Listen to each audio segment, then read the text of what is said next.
Saudara-saudari terkasih dalam Kristus, hari ini Selasa 28 Januari 2025 merupakan peringatan wajib Santo Thomas Aquinas, Imam Pujangga Gereja. Bacaan dibawakan oleh Luisa Valencia, Mazmur dilantunkan oleh Antonia Jovita Ari, dan renungan ditulis oleh Made Sinta. Selamat menekuni sabda Allah. Mari berziarah dalam pengharapan untuk dunia yang lebih baik.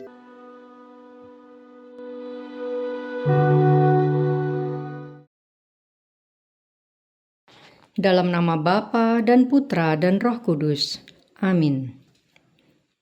Allah Bapa yang Maha Baik, kami sungguh bersyukur atas rahmat dan kasih setiamu yang tak ada habis-habisnya dan selalu baru setiap hari. Bapa, kami ingin selalu dekat denganmu. Pada saat ini, kami telah siap untuk mendengarkan suaramu.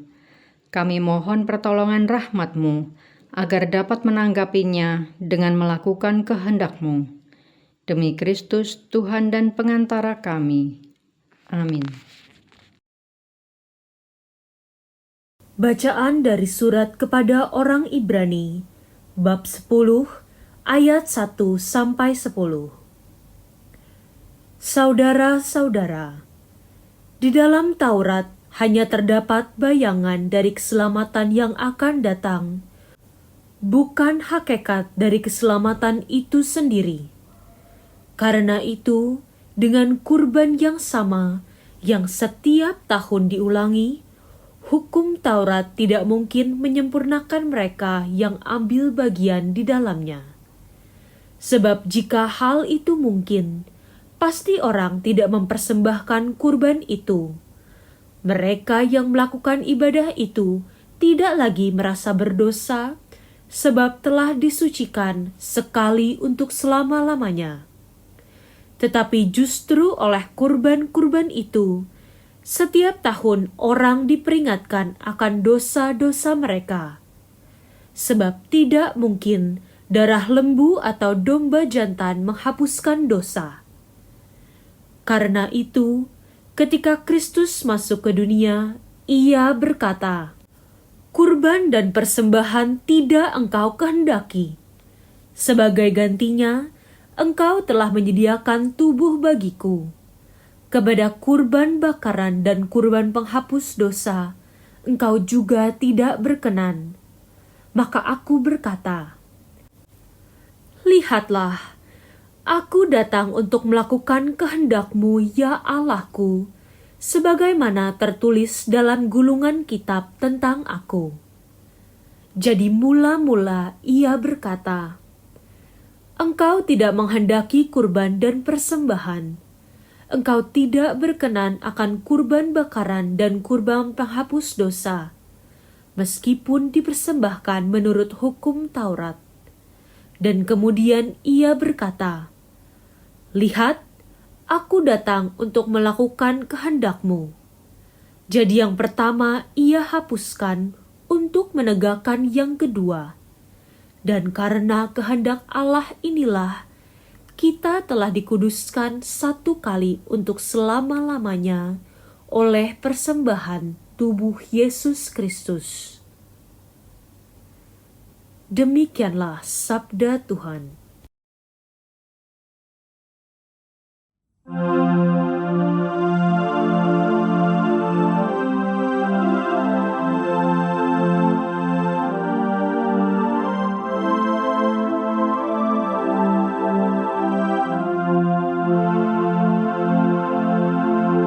Ya Tuhan, kini aku datang untuk melakukan kehendak-Mu. Aku sangat menanti-nantikan Tuhan. Lalu Ia menjengukku dan mendengar teriakku minta tolong.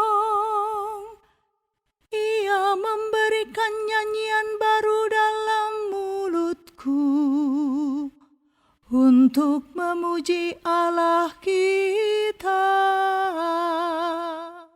Ya Tuhan, kini aku datang untuk melakukan kehendak-Mu.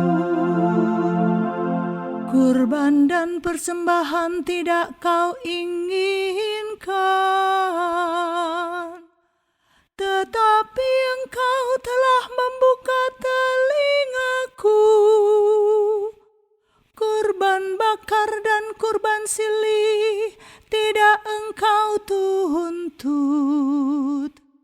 Lalu aku berkata, lihatlah Tuhan, aku datang. Ya Tuhan, kini aku datang untuk melakukan kehendak-Mu. Aku mengabarkan keadilan di tengah jemaat yang besar. Bibirku tidak kutahan terkatup. Engkau tahu itu, ya Tuhan. Ya Tuhan, kini aku datang untuk melakukan kehendak-Mu. Keadilan tidaklah Kau sembunyikan dalam hatiku. Kesetiaan dan keselamatan-Mu ku bicarakan. Kasih dan kebenaran-Mu tidak ku diamkan, tapi ku wartakan kepada jemaat yang besar. Ya Tuhan, kini aku datang untuk melakukan kehendak-Mu.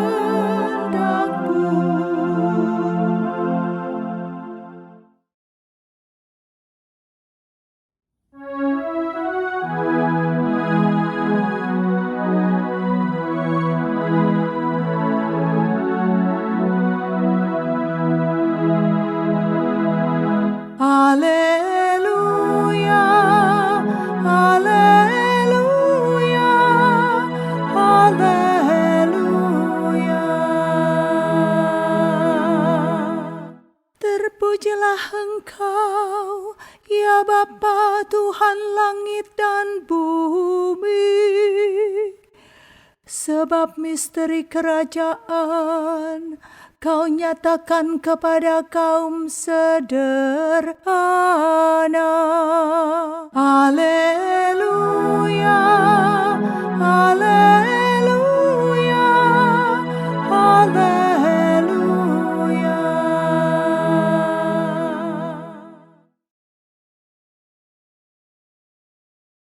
Inilah Injil suci menurut Markus bab 3 ayat 31 sampai 35. Sekali peristiwa, datanglah ibu dan saudara-saudara Yesus ke tempat Ia sedang mengajar. Mereka berdiri di luar, lalu menyuruh orang memanggil Yesus. Waktu itu ada orang banyak duduk mengelilingi Dia. Mereka berkata kepada Yesus, "Lihat, ibu dan saudara-saudaramu ada di luar dan berusaha menemui Engkau." Jawab Yesus kepada mereka, "Siapa ibuku? Siapa saudara-saudaraku?" Yesus memandang orang-orang yang duduk di sekelilingnya itu, lalu berkata, "Ini ibuku dan saudara-saudaraku. Barang siapa melakukan kehendak Allah, dialah saudaraku laki-laki, dialah saudaraku perempuan, dialah ibuku.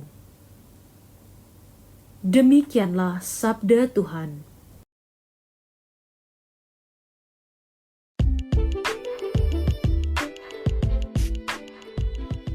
Melakukan kehendak Allah. Renungan dibawakan oleh Patricia Yuwono.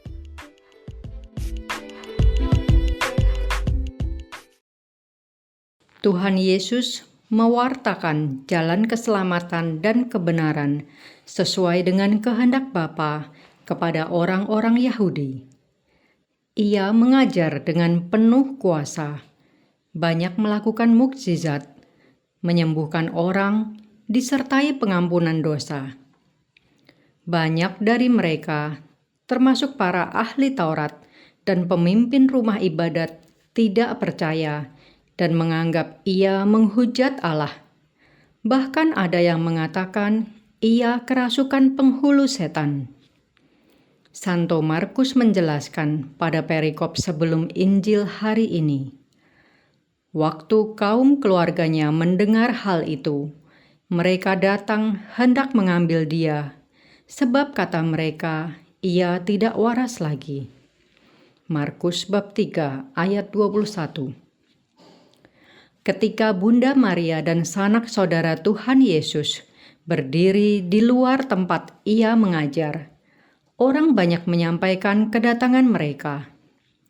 Mungkin orang banyak itu berharap ia mau mendengarkan nasihat ibunya, atau mungkin juga Bunda Maria dan sanak saudaranya peduli dengan keselamatannya yang dibenci oleh para pemuka agama dan orang banyak, sehingga mau mengajaknya kembali ke kampung halamannya. Akan tetapi, Tuhan Yesus malah bertanya, "Siapa ibuku dan siapa saudara-saudaraku?" Dan sambil memandang kepada orang yang duduk di sekelilingnya, ia berkata, "Ini ibuku dan saudara-saudaraku. Barang siapa melakukan kehendak Allah, dialah saudaraku laki-laki, dialah saudaraku perempuan, dialah ibuku." Tuhan Yesus tidak hanya mendirikan kerajaan Allah di bumi, tetapi juga membentuk keluarganya yang baru, yang berlandaskan pada ketaatan dalam melakukan kehendak Bapanya, sama seperti yang telah ditunjukkan olehnya secara sempurna sejak peristiwa inkarnasi hingga wafatnya di salib. Bagaimana dengan kita? Apakah kita sudah termasuk dalam keluarganya? Melakukan kehendak Allah adalah percaya kepada putranya Yesus Kristus, serta mengikuti ajaran, kehendak, dan teladannya. Melalui sakramen baptis, kita telah diangkat menjadi anak Allah dan saudara Kristus, bukan berdasarkan silsilah, tetapi atas dasar anugerah. Marilah kita manifestasikan rasa syukur kita melalui ketaatan melakukan kehendak-Nya, antara lain dengan pertobatan yang tulus, rutin merayakan sakramen Ekaristi, mengampuni sesama, membantu tanpa pamrih, mempersembahkan waktu, bakat, harta kita bagi pelayanan kepada Allah melalui sesama. Marilah berdoa. Tuhan Yesus yang Maha Kasih, kami sungguh bersyukur atas anugerah keselamatan yang telah Kau berikan dan juga telah mengangkat kami menjadi keluarga-Mu. Tuhan, mohon ampuni kami yang seringkali berdosa dalam pikiran, perkataan, dan perbuatan, serta lalai dalam melakukan perbuatan baik sesuai dengan kehendak-Mu. Kami mohon agar diberikan kekuatan dalam melawan godaan dosa, dan juga kepekaan dalam mendengarkan suara-Mu. Terpujilah nama-Mu yang kudus sepanjang masa. Amin. Dalam nama Bapa dan Putra dan Roh Kudus. Amin.